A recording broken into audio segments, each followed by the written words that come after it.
All right, welcome everyone. We'll go ahead and get started. Denise Demisi, Director of Faculty Development for the University System of Georgia. And we're super happy to have these four panelists with us here today. Two of them are representatives from the teaching and learning centers at different institutions, and I've had the privilege of working with both of them a lot. And then Keith, I think, Keith, you have an affiliation or did with the center at West Georgia, and Jason, I'm just meeting, but all four of these folks were recommended as folks who could teach us some things and talk to us about how they're handling the hybrid classroom. So just to briefly talk about why I put this together the way I did. So I started thinking about, well, let's do a webinar about hybrid learning, different modes of hybrid learning, high flex, we've heard all these different terms. But when I started talking to faculty and showing them these different models, I'd say, well, are you doing this or this? And every single one was like, well, I'm kind of doing this, but really it's more, but some of this, and I'm doing it in a different way, or it doesn't work for my class or for my students. So this is how I modified it. And so we have all these models of blended, hybrid, online learning.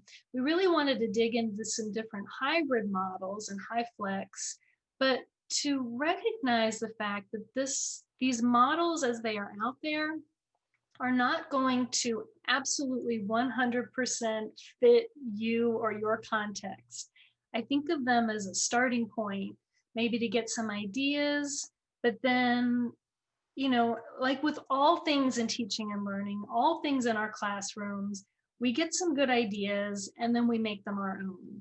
And I think these four examples today are really going to show what I mean by that. So I'm really excited to have them here with us today. So I'm going to go ahead and turn this over to Jason, who's going to be our first presenter. Good afternoon, everyone. My name is Jason Lee. I teach biology and integrated science at East Georgia State College. I'm at the Statesboro campus, and whenever the pandemic shutdown took place, I had so many plans. We had just finished a adopt a stream training with students later in the fall and earlier in the spring semester. We had all these great plans of data collection and all of this stuff taking place. And as I worked with my students, and I tried to transition to the online model, and I started to use Zoom a little more. And as Zoom added security features, I used it more. And as I started to do this, the students, we were able to keep the rapport. I found over the years, as many of you have, that the rapport with the students, that compassion and care, is the that's like the key to teaching. And with my students, there was a disconnect. They were lonely, they were locked in, we were not able to go the places that we wanted to go. And after 23 years of teaching, I realized that all of these years I'd sat in a classroom like this, and I'd sat in a classroom, and I had to figure out some way to adapt. When they said we could go into the building and use masks starting this semester, then I was constricted because, as many of us know, 55 to 60% of our communication is visual. And our students don't really get to see that. So if you're viewing this right now, I only get 10 minutes. So I want to just show you what I came up with. I wanted a way, students take my class because they never know what's going to happen. There's the unexpected. Mr. Lee, can you please give me all of the assignments in the first 14 days of the class so I can finish them before the trial runs out? No, that is why we call it a course of study. We're on a course. If I go from Statesboro to Atlanta, I don't want to skip by Macon. I might miss the awesome Ocmulgee mounds that are there. Who wants to miss something along the way in a course? So I had to figure out a way. Luckily, I have a very understanding wife who allowed me to buy some good hotspot technology. And so I want to show you guys what I came up with.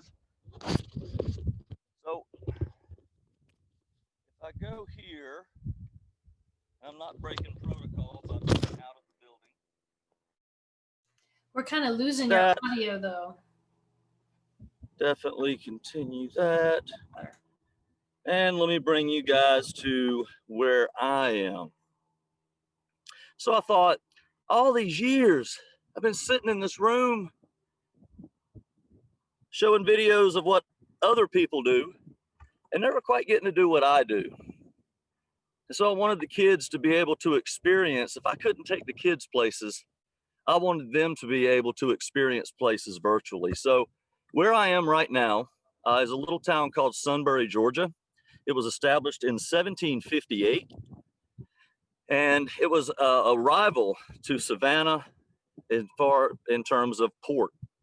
There was a fort here, a Revolutionary fort called Fort Morris, which my family and I have used for many reenactments we've participated.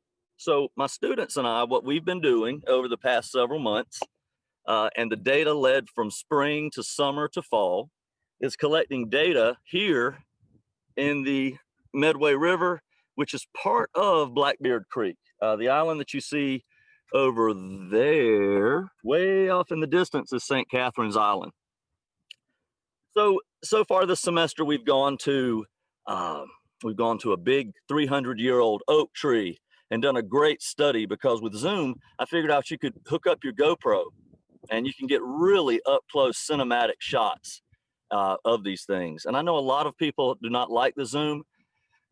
I really miss face-to-face teaching, but I had to figure out a way to make times that we could not meet be connected to the classroom. So when we collect data here, for instance, yesterday we did one, and right before we meet today, section S did theirs.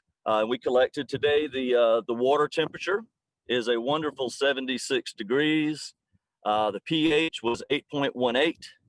So things are pretty nice here on the coast. All right. And the next time that we do one in a couple of weeks, and I found that having one Zoom session with everyone together, so that we can have breakout sessions, we can have during the summertime. Yes, we took part of a class. We had our pet show, which all started with someone's dog running up in their lap. But the students, they work better together. And I found that my attendance I have today, my room capacity is 16, and there were 13 seats that were full. So the in-class is always part two to our field studies, and I call them virtual field studies. And I'm trying, I write these things up and I give them their data in advance, their data sheets in advance. They know what they need to collect. And that way the classroom becomes a workshop time. And I can interweave it with, for instance, in lab, when we take our instant ocean and create seawater, and we blow carbon dioxide into it, and there's social distance because the other kid, the sensor is digital and Bluetooth to the other kid's phone who's 6 feet away, and they actually take the reading of what the pH, how the pH changes as the kid blows carbon dioxide into the seawater and creates the carbonic acid. And so far it has worked really well. Now I will say I do miss my students. I do miss being with them just as much as everyone else does. There's no way. However, even when all of this is over, I believe I will still use one big session every so often with my students on Zoom for data collection, because there's so many of them that have benefited. I took a group of students years ago paddling, and I've always been in experiential education, but I took them paddling over near Tybing. And I had a young lady at Johnson High School. She shows up at the meeting, or the kayak trip. We had 3 kayaks, and I had a couple of guides helping out. And this young lady, she's going across the river with another group.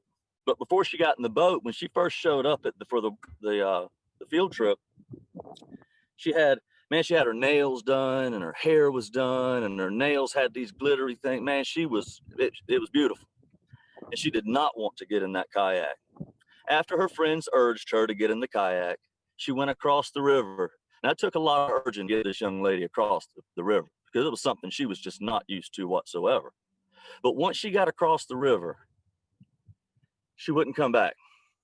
And we thought she was scared. I'm looking at her through the binoculars. She's crying. So I'm like, oh, here we go. Rescue time. So I go over to rescue her, thinking that this young lady needs my rescuing. And she's crying, and she's peeled off a couple of her fingernails. And she says, tears rolling down her face, she says to me, Mr. Lee, do you mind if I stay here for a few more minutes? I said, no, I don't mind. Why? I said, I'll paddle back over, get the other kid, and we'll come back and you can go back with us. And she said, okay. She goes, I have never, she grew up in a area in Savannah that was our Johnson High School service. And she told me, she goes, I didn't know what quiet was. I didn't know what this experience could be until I tried it. And once I tried it, the quiet is what I love the most. I hear sirens, I hear TVs, I hear yelling. I just hear cars, but this is quiet. So of course it turned out to be a great day. That same young lady went on to get her marine biology degree from Savannah State University, which is the feeder, Johnson High School being a feeder school for Savannah State. And she went on to get her marine biology degree at Savannah State. So it was at that point when I realized these kids need to see things. And so far for me, taking them to places where people, most of them have never been, and giving them novel situations has really benefited. So I'm going to share a quick thing with you. This is my share. And I know that I am about 2 minutes off, close to time. I will send this to you guys, but effective Zoom sessions, definitely creating novel situations, okay? The online experience should be as close as you can get to what, it's very hard. You can teach anyone to cook, but you can't teach them to be Gordon Ramsay. But they should be as close as possible. Tech-based enhancement, using the tricks that are found in Zoom and the other platforms. They're just things that I wish were around whenever I was in school. 100% student focused. So the students, it's their data, their questions. It is a flipped classroom. They must read in advance. There's no way to get around it. Enhanced security. I find that most students do not want to answer questions on online sessions if they feel insecure or other people have their cameras off. It makes it kind of uneasy. And I found that when everyone has their camera on, which is one of my requirements in class, they don't like it, but I tell them I don't even care if your hair is not fixed, okay? And they still come on. And then of course, increased interactivity to where the data that you collect is something that the students can use, okay? And the last thing to close out, or just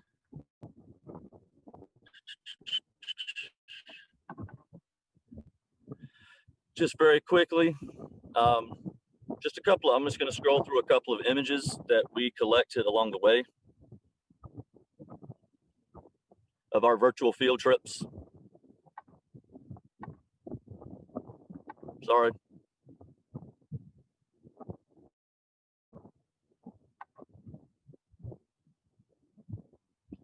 And these are things that we use as discussion points in the next class.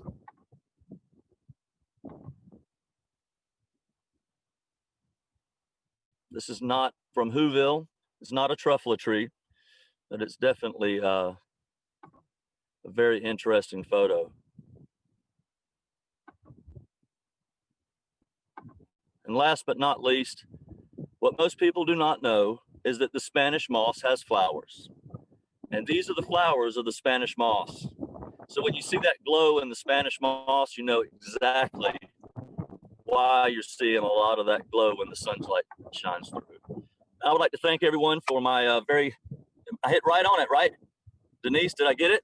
Perfect. 310, 305 to 315. Perfect.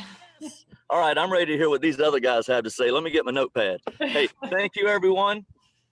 Denise, are we doing questions at the end or now? We're going to do questions at the end.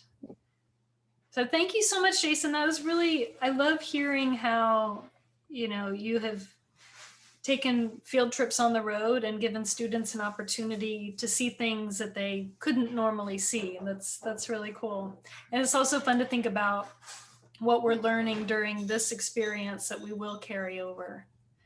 Okay, I'm going to turn it over to Tamara Payne from Fort Valley State. Can you hear me? Clear? Okay. All right, so what I wanted to do is I do have a little slide here. Tamara, the sound is a little low, so make sure you project. All right, not hard for me. Can you hear me now? Yep. Okay. All right, so I want to say hello to everyone.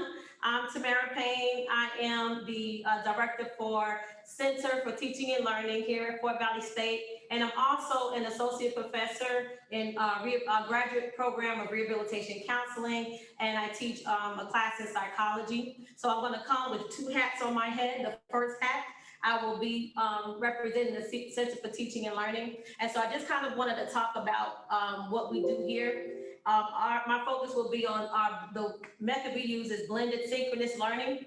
And so I wanted to talk about, the first thing was about our transition. So in spring, of course, everyone started to transition once the COVID hit into fully online. And during the summer, I was tasked to train all faculty members. So I ended up teaching over 175 faculty members from July to August, including the adjuncts in what we call the blended synchronous learning. So here we are to fall 2020. So how we got here? So faculty were to teach face-to-face, and they had to incorporate the desire to learn D2L and the Blackboard Collaborate Ultra in their instruction. And so we used the two conferencing software, and then which was the D2L as well as the platform of Blackboard Collaborate. So what is blended synchronous learning? It basically combines what we have, the online and traditional face-to-face classroom instruction. I'm sorry, I'm going two different things. All right, here we go. And so we wanted to know, like, what was the difference between hybrid? Because a lot of the faculty were like, well, what's the difference in doing hybrid and doing this class with the blended synchronous learning? And so we kind of had to make sure that we had a clear definition of what that was. So the hybrid basically is finding the right combination for the instructor of the possibilities. So we can look at like the number of times they meet during the semester. We can look at if they're going to say, well, we're going to meet 60% and then 40% will be online. It could be numbers or percentages of when they meet. So the piece of that was we decided to go with the simulclass lecture model. And so that's when the instructor simultaneously teaches the students who are in the same physical classroom with them, and the online students are logged in remotely from their external location. So we were able to share in one of the meetings with all the single directors, something that came from Clemson University. And I loved it because the illustration really showed what this is. So you may see it again. You know, we all love this one. Everybody loved it, kind of. And so for this one, to explain what the simulcast lecture is, the blue is the instructor that is in the classroom. And then, of course, the black are the students that are in person in that classroom. At that same time, students are logged in, what we call synchronous group. And so they're the remote group. They're logged in at the same exact time. So for me, I just had class right before this at 2 o'clock. And so my students were in class, and then the students that were remote, they logged in at 2 o'clock, and we continue to have class. And then any other information, like when you do discussions or they do assignments or exams, those are done what we call asynchronous. And so they're able to do those. My assignments and everything are in a time frame. So everything is usually, like my discussions are Monday, and then they close on Sunday at 11:59. My class goes like clockwork. It works very well. It keeps everything organized, and students know exactly when everything will be due. And so, and then basically, if we do an exam, we have another time frame that's right there. So our classrooms are, of course, social distancing classrooms. And so we have everybody with the 6 feet apart. This is basically one of the training rooms that I have And the training rooms, we put down a monitor and chair in between of every seat to allow for that distance of the 6 feet. So the hardware. So what we did here at Fort Valley is the provost asked the president, hey, we need to try to invest in some hardware so that we're able to do this synchronous learning for our classrooms. So what we did was, with the support of our president, the provost was able to order our video conferencing equipment. So we were able to order with the funds 107 classes had the video conferencing equipment.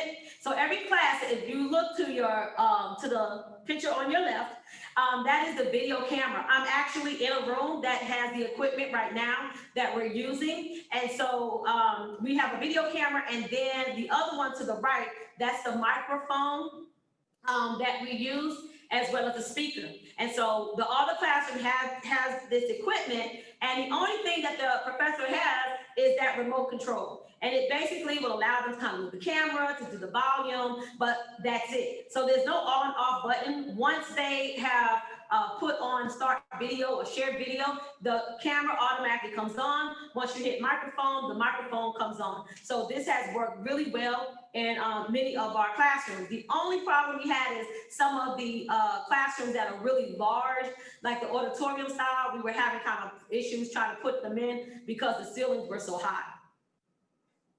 So during the training, I was trying to make sure that they understood what framing was, and that framing was basically the share the screen. And so I needed them to understand, like, what does it mean to share a screen? Because a lot of them wanted to stand in front of a board and then teach, but it was hard for the students to see the board. So that we had to make sure that they understood that framing your presentation was using the whiteboard, and that is your shared screen, whether it was videos or anything like that, because at that point, that's the focus of what the students needed to see. It wasn't necessarily the professor. Since we're going to be in that little box as I am right now, they're able to see me in that box, and so I can do a little wave, letting them know I'm here, instead of just doing it all together. So then the next thing was to show them what framing the lecture is. So when it was time to do the lecture, that lecture ended up like, you saw Jason, he just did his, and you just saw Jason. So he was the framing lecture. So anytime you were just having a discussion with the students, you may be having debates in the class, you just may be having classroom discussions with them with nothing to share. So we wanted to say that was our lecture framing. And so they would be engaged, and students can see them much bigger in presence. So where does that bring us as far as the modes of communication and learning activities? And so again, we use Collaborate Ultra, what many of you are familiar with. And so what I did was I found this diagram, and I thought it was very helpful in showing them what you can actually do with Collaborate in your classrooms. So one was visual, because I believe in making sure that when I'm doing a lesson or doing any activities or any instruction, that I make sure that I am touching upon different types of learners. So here for the visual, in Collaborate, you're able to present slides. So of course, we're able to do our PowerPoint lectures and show the PowerPoint and using that slide presentation tool. They're also able to create slides so students can also share slides with presentations.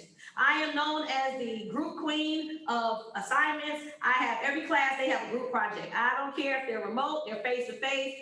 We do it inside of Collaborate, and this is one of the tools that we use. You can present images, diagrams, and the handwriting with the whiteboard. So in my grad class, I teach clinical diagnosing and treatment.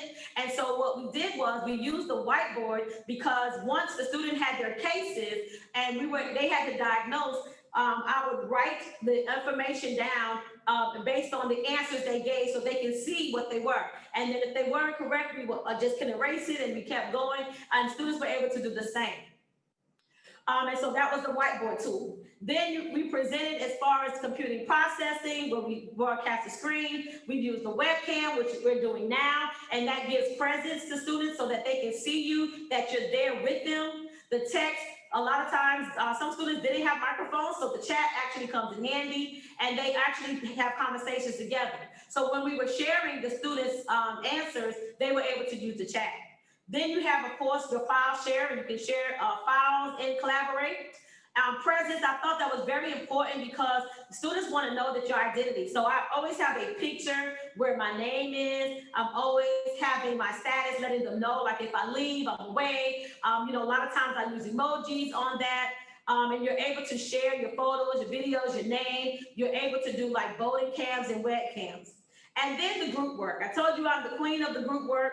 And so breakout rooms are very helpful as well.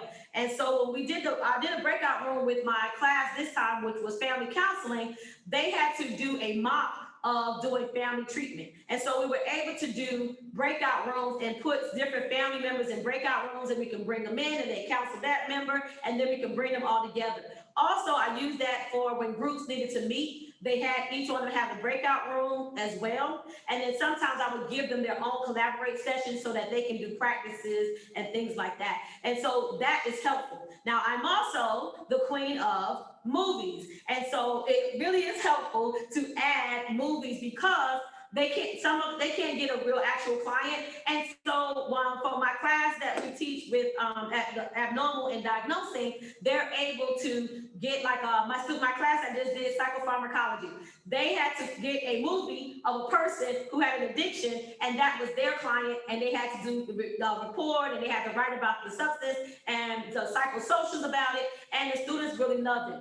And also with I use Pinterest. And so Pinterest, they're able to pin different information and share that information with the students. And then at the end of it, they do a Kahoots game, and the person with the highest scores, they get extra points. So that's basically how I pretty much used our blended synchronous learning. So far, I've gotten a lot of feedback. I've done a survey in regards to with the faculty members, and and it's just taking time for people to get used to it, especially those that are limited with technology. But I love it. The students are liking it because being remote, but they're able to be engaged. They like that aspect. It's just all about us being creative and sharing and making it enjoyable for them. So, and my class, basically, I had half class that was in class and half the class that was remote. So it really kind of worked out well because I met the capacity to my classroom. So that is it for me. I want to say thank you, everyone, for listening. Thanks, Denise.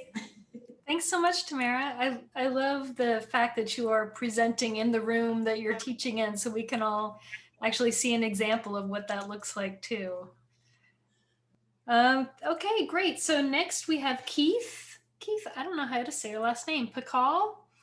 It's Close. one that, tell me how? Pacholl. Okay. Sorry, I've known you for years and I don't think I've ever said your last name out loud. So Keith is joining us from the University of West Georgia. Okay, and I'm going to try and share my screen. So let me see if I can get this to work. All right. So for those of you seeing this today, you should be thankful, because if I was showing you a PowerPoint presentation from a history professor 5 years ago, you would have been in trouble. But thanks to the mentorship of Cher Hendricks and Rod McRae, I've learned I don't have to put 5,000 words on a PowerPoint, which I have to say has been very traumatizing in terms of what I do, but I've learned. So thank you, Rod and Cher, for your assistance with this. What I want to talk about is engaging our students teaching hybrid in 2020. So these are actually students from my History 2111 honors course who we meet once a week on Thursdays to have discussions. And I've been teaching hybrid actually for several years now because I found it to be a very effective way of doing things, a kind of modified flipped classroom approach. So I thought when this all started, in spite of trying to figure out what dual modality means and other sorts of things, I thought I really knew what it was. And then I realized I can think all I want what it is, but what my students need might be something different than what I had anticipated it was. So this presentation is going to give you my experience so far this semester working with students and what some of their expectations are and how I've adjusted accordingly. So this is what I do. I don't have them wear face masks. I have them get very close to one another. No, I'm kidding. Is this being recorded? It's not the case at all. This is what we used to do, right? I'd like to have a very active class. And one of the things that was very difficult for me was losing that active class to where they could work on projects together. They could share that information together in a very close proximity. And I like to do a lot of board activity as well, getting people up. I find that kind of active nature in a classroom is very helpful. So these are the things that I used to do. And once 2020 hit and COVID hit, I had to rethink how I can engage my students. And so in 2020, this is what we were faced. First of all, are we going to have classes or not? And then in person. And then if we're going to have this kind of mixed, what do we actually do with that time? So it provided a challenge. And one of the challenges is, how do you have students in the classroom and online at the same time? Now, I like humor. I know this is not a fun time and it's hard to find humor sometimes.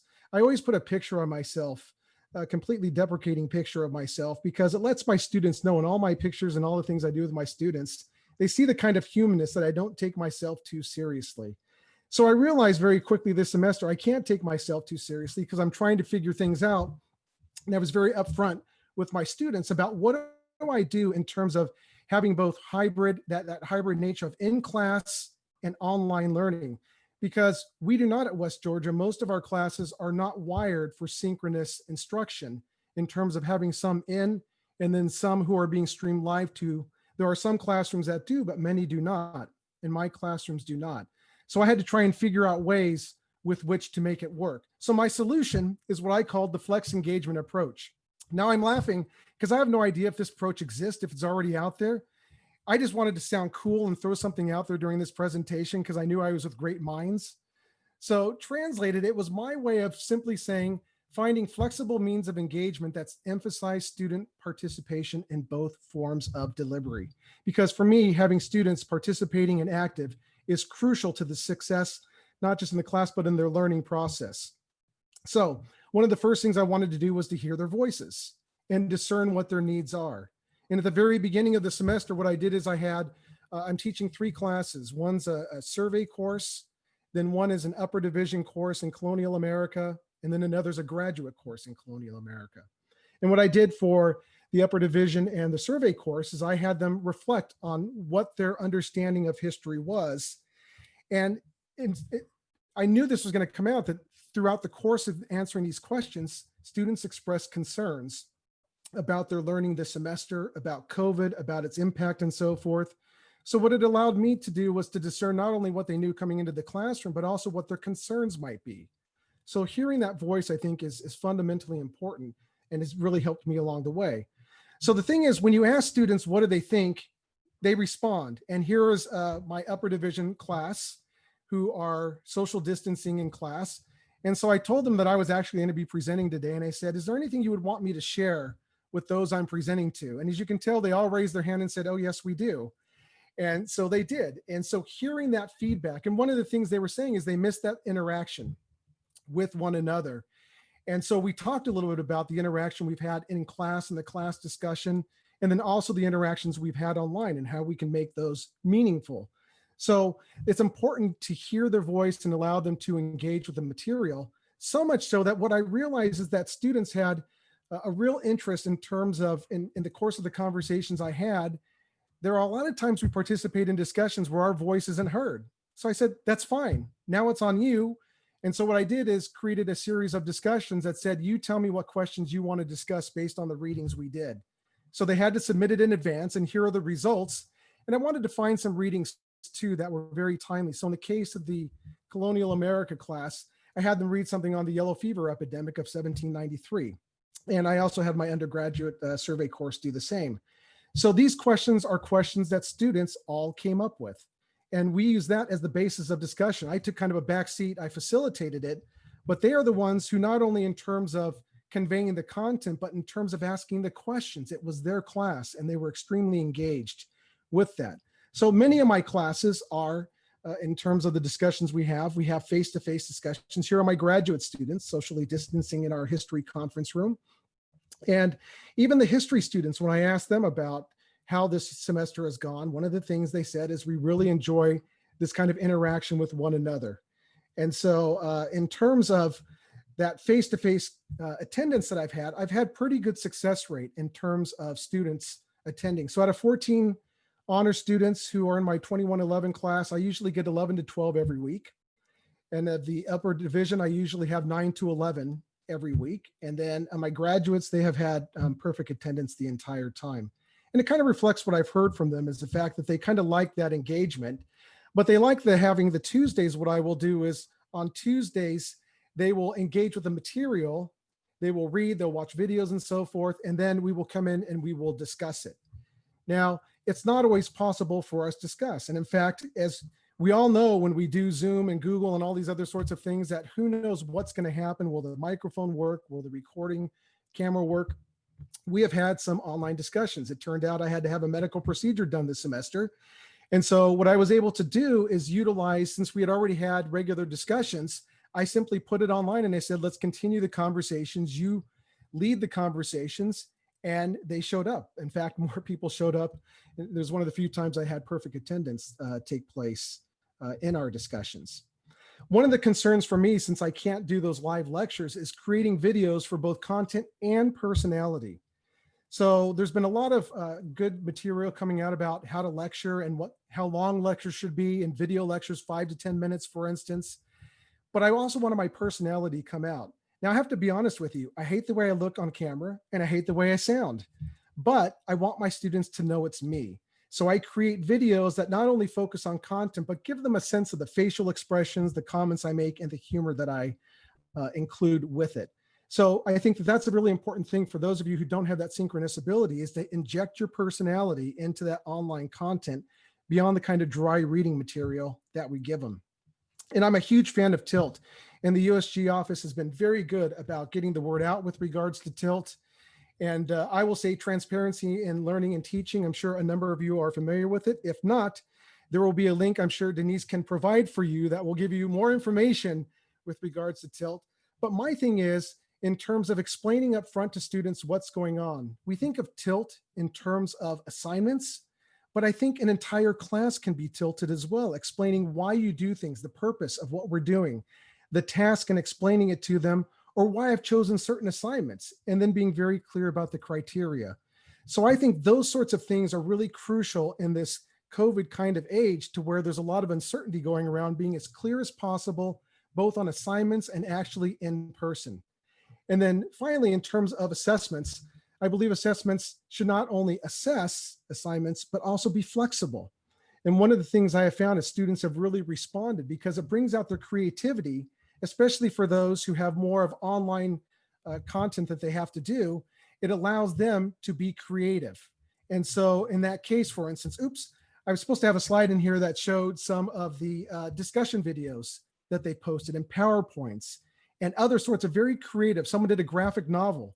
There's really creative ways students are expressing themselves during this pandemic. And I think it gives them an outlet if we can give them that creativity in the classroom. So ultimately, the bottom line is find ways to engage with students no matter where they are. I had a nursing student this summer who, at the height of COVID, was having difficulties keeping up with the class material. So we worked, and very good student. And in fact, one of the things I said, go discuss history then with your students for one of the assignments, and she was unable to complete one that we had anticipated. So here's the group of students she was talking about the American Revolution with. And this is some of her evidence. So the whole thing is, in this day and age, be as creative as we can and engage them where you can. And I think we'll be as successful as we can. Thank you. Thank you so much, Keith. I think that is so important, to let them know who you are and your personality. I have a child at who was dual enrolled, and she finally met her English professor and was delighted that he was funny and had this wry sense of humor, and like they really connected, but she didn't realize that because they didn't see each other face to face for a couple weeks. So, and it's really changed the way she's thinking about that class and that professor and everything. So I really like that point you made. Okay, and Jamie Landau from Valdosta State University is going to take us home.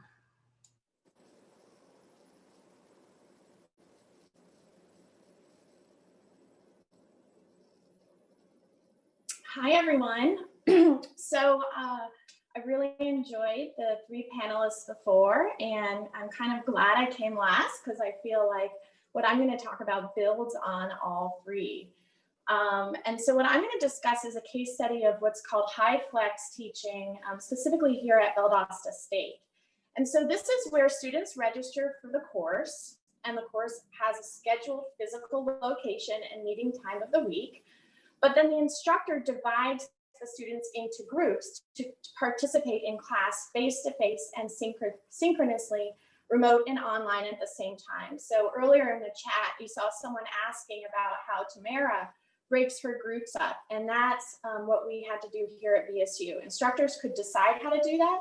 I decided to do it by the alphabet. So half the class came face-to-face, or currently is still coming face-to-face on Tuesdays. The other half of the alphabet, end of the alphabet, comes face-to-face on Thursdays. And that means then the first half of that, the second half of the alphabet is remote, if I'm saying that correctly, on Tuesdays, and then they're face-to-face on Thursdays. So they're just kind of swapping.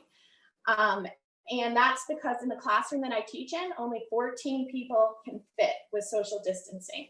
And that includes me, and I have a class of 25.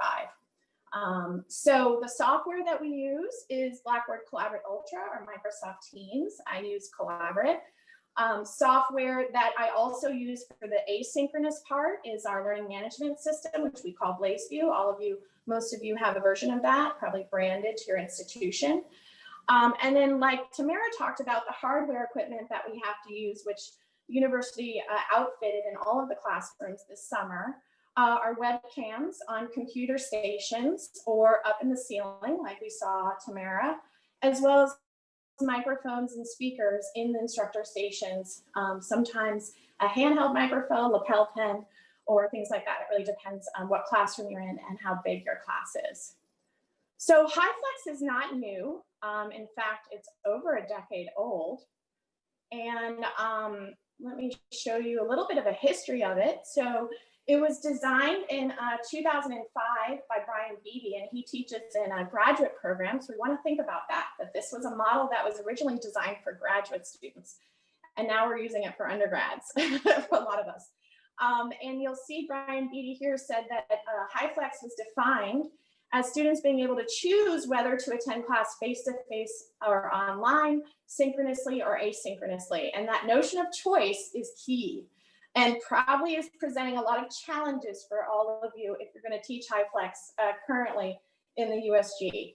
On the right-hand side, we also have Dr. Michael Caulfield, and he came up with this concept of ZoomFlex, and it's really great. I have a link to his description of it at the end of this presentation, where he's building off of BD and saying, but he's thinking more about course design, in that he's saying start by building around your synchronous online students and then add your face-to-face and asynchronous component to it. So you're going to want to think about that, because I'm going to show you examples in a bit. Because he says a lot of us, when we started HyFlex in the fall, did it the wrong way, right?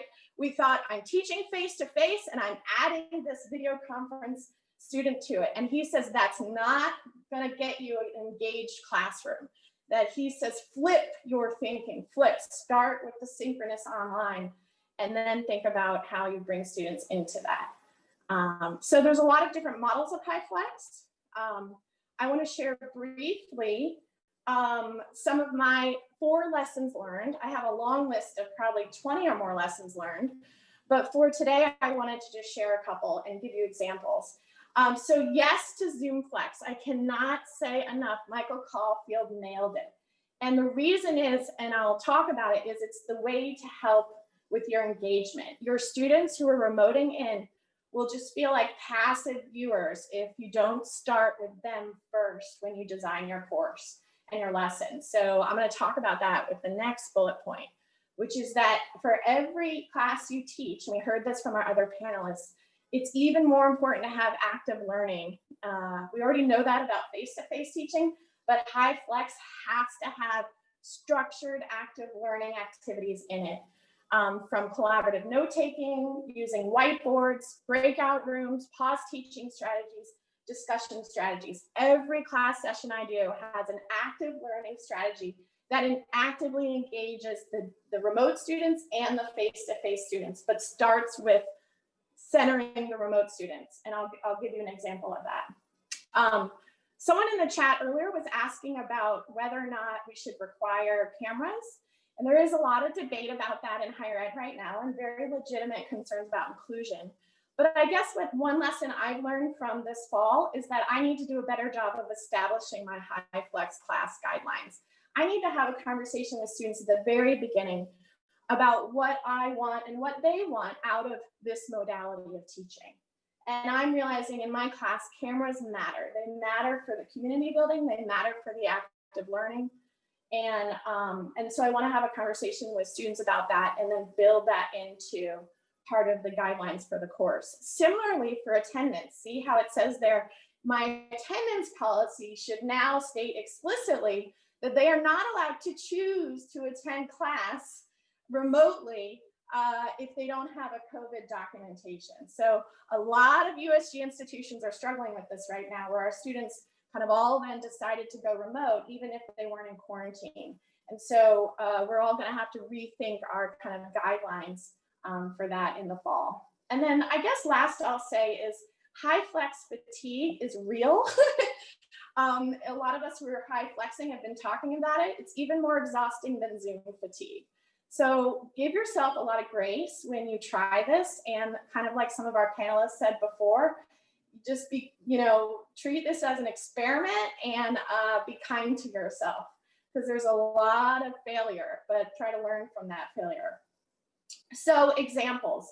I have now on my remaining slides examples of what I was talking about centering the synchronous remote students and then designing my course with them centered and then pulling in the face-to-face course. So this is an actual slide that I put up in a class, and what I've called it is the high flex fishbowl. And the high flex fishbowl, if any of you have ever done the fishbowl as a discussion activity, that's what I'm doing, but now I designed it for high flex. So like, this is literally what I showed in the class and they had to do. So for 15 minutes, the remote students turned on their cameras and they had to talk about this concept there. This was a public speaking unit, so they're learning about how to organize speeches. So they had to have an online conversation, a live synchronous conversation, and the face-to-face students listened and took notes, right? They're on the outside of the fishbowl. The remote students are on the inside. And so the face-to-face students summarized and paraphrased and listened to what their students said after we had the remote conversation. So see, that's where you have the active learning. You start with the remote students and then bring the face-to-face students in. And then it's a kind of a circle here. Another example I came up with was what I called high flex connection and question. So this leverages their online discussion boards, which I call 3CQs and stuff. So that's a whole nother conversation. But basically, again, with high flex, you really got to do a lot of community building because students are feeling distant, either in the face-to-face course or online. And so this was literally what we did for a whole class day, right? And instructions on the right. Remote students, turn on your camera, unmute your mic. Face-to-face students, stand up and look at your peers. And then they did this activity and the concepts they talked about, right? So they're connecting their ideas and asking questions of each other. So the whole class period was this kind of circular loop of questioning and connecting their ideas from remote to face-to-face, remote. They just all kind of had a whole conversation about it.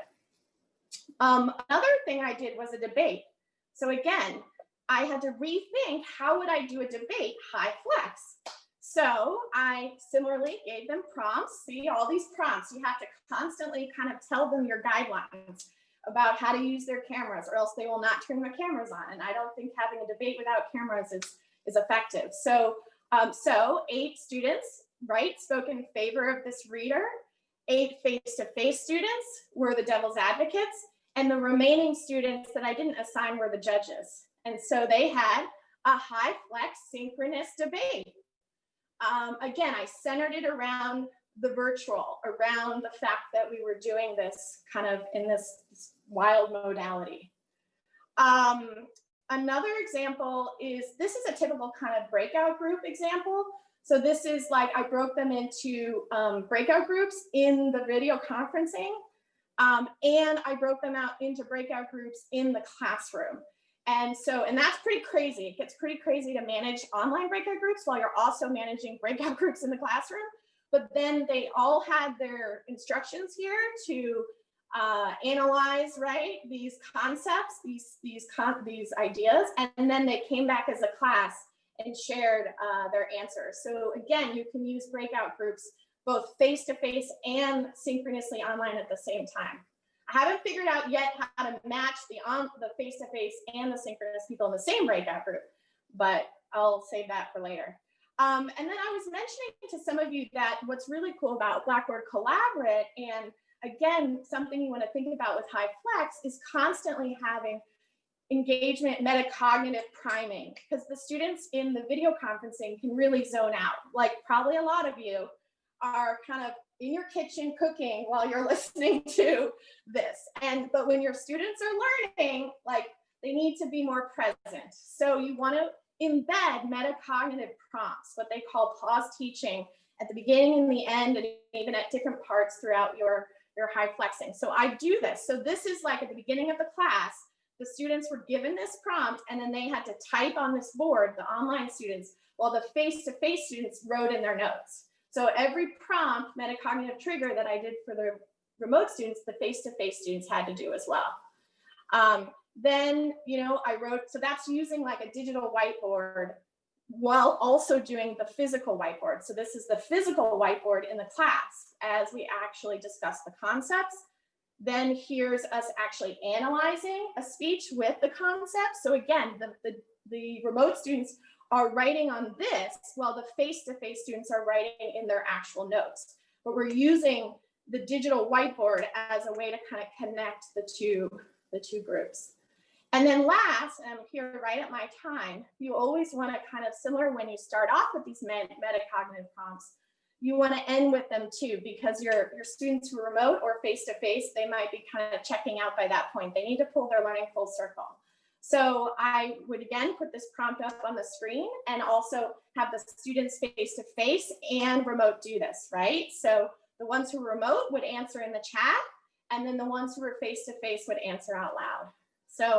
So I'm going to end right now by doing this wrap-up prompt for all of you. If in the chat right now you can write, what was an aha moment for you about hybrid or HyFlex teaching so far today in the webinar?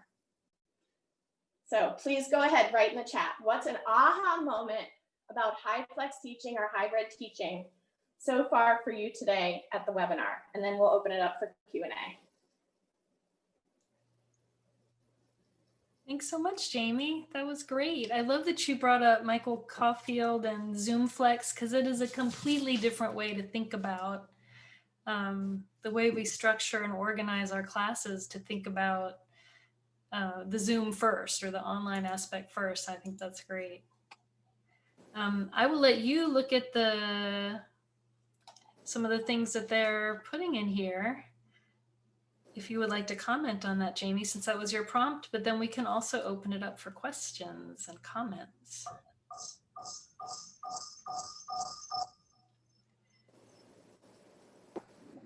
Did these there were a few that were already in the chat? Should we go up and see some of them that were in the chat already?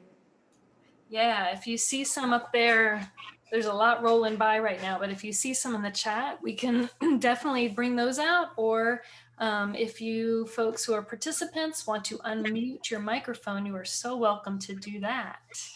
I wanted to just add in that I did get a lot from everybody, so kids are going to be surprised. Every time I go to a workshop, they say, "Oh no, here he goes again. He's going to rewrite the whole course." So, but what I would like to add is that, just like what Jamie was saying, and Keith and Tamara, it's just that interaction, but it's the blend between the two. When we first started, and I took all of the students outside. Can you guys hear me? Yeah. Okay. I took all of the students outside and we spread out about 10 feet each. And we were way out in this we have a huge open area, and they took their masks off. And when they met each other face to face, it really added that element of human to each other and added to the things. So when Jamie and Keith and Tamara were bringing that up about the grouping, that's been tough, getting the groups to, because you don't have as much flexibility as, okay, this time table number 2 and table number 3, now you're going to be a group. You don't have that much flexibility because you only see them, so often. But I did want to thank everyone for having us here. Does anyone have any questions about the Zoom field studies, and you could be any platform. The only reason I use Zoom is because it's the only thing I have. If I had something else, I would definitely want to try it, because like I tell the kids, I've tried to turn this into a, this is a moment in time for educators. This is that one moment in time when we're all able to say, you know what, let's try something we've never gotten to try before. Let's try something that we can all say, hey, we made it through and we were powerful. And like I tell the students, you have to lead inspired lives, not desperate lives. Lives of inspiration, not desperation. You're not desperate for that grade. You're inspired by what you're getting to do. So I definitely wanted to add that in and see if anyone has any questions for me. Luckily, the breeze has been blowing the whole time I've been here, and the skeeters have not gotten bad until just now. And so I wanted to see if anyone had any questions before I put on my bug spray. I wanted to answer James' question. He was asking if there's a delay or drag problem with the videos when I show like movies or videos over Collaborate. And the answer is I haven't had any. I've actually had the students to share my class, they do music videos and they have to interpret the lyrics. And so they all show music videos within class, and we haven't had a problem with it so far. So we haven't had any problems with that. I saw some questions about how you handle face-to-face activities like whiteboard with social distancing. Well, I can answer one. My students present and they come up to the touch screen. And so one usually sits down on one side, which is 6 feet apart, and the other one is on the other side presenting. And so that is how we social distance. And all of them still have their mask on, and then they switch, and one will sit down on that side and the other one stands up on the other side. And then of course my other one are remote. So that's not a problem for them. So basically we just look at the distancing in regards to the spacing when they're coming up to the board, or have one to come up and the other one go back to their seat. So that hasn't even been a problem as well. Yeah, and I'll speak. I was worried when I first started teaching in the fall that I wouldn't be able to do as much group work in the classroom, and I've actually been able to. So I would just second Tamara that if your college has done a good job actually, measuring the room, there's actually a lot of room to move around in, because think about it, there's 6 feet extra space everywhere. So I haven't had a problem at all having them do group work, have them do presentations. I've even moved them around desks, like all those things I was really concerned about.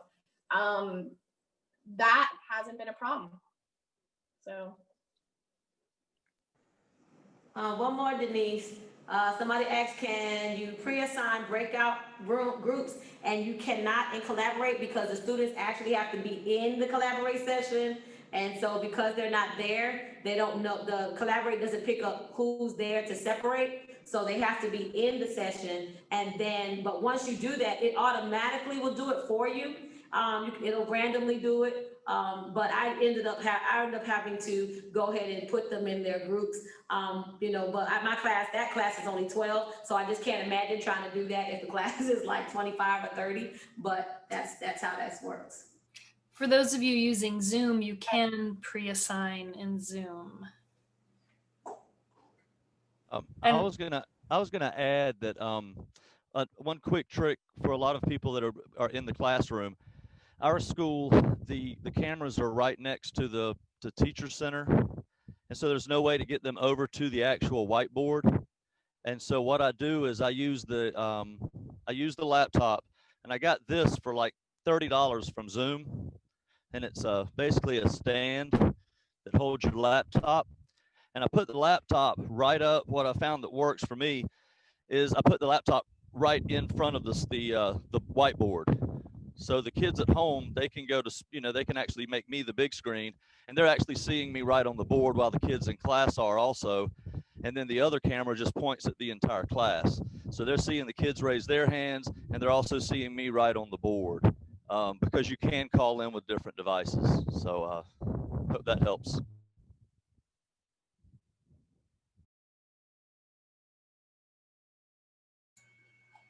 Other last questions or comments? I see we are at time.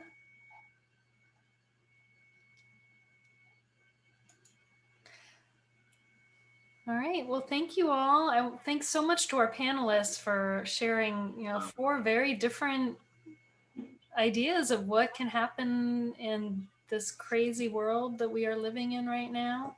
I think there is no one right answer, and you guys have all you have all come up with some really unique ways to take advantage of this and learn new things, and we will all hopefully come out on the other side of this better.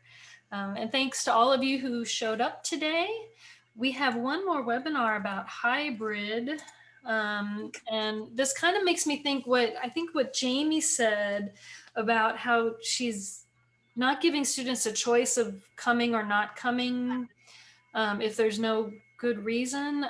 One of the things that the next presentation we'll talk about is what types of flexibility to give students and maybe what types don't work so much, and thinking about those types of things in addition to other hybrid considerations. So I just put the link in the chat to that last hybrid webinar that we're doing. And we'll go ahead and sign off. Thanks, everyone. Thank you.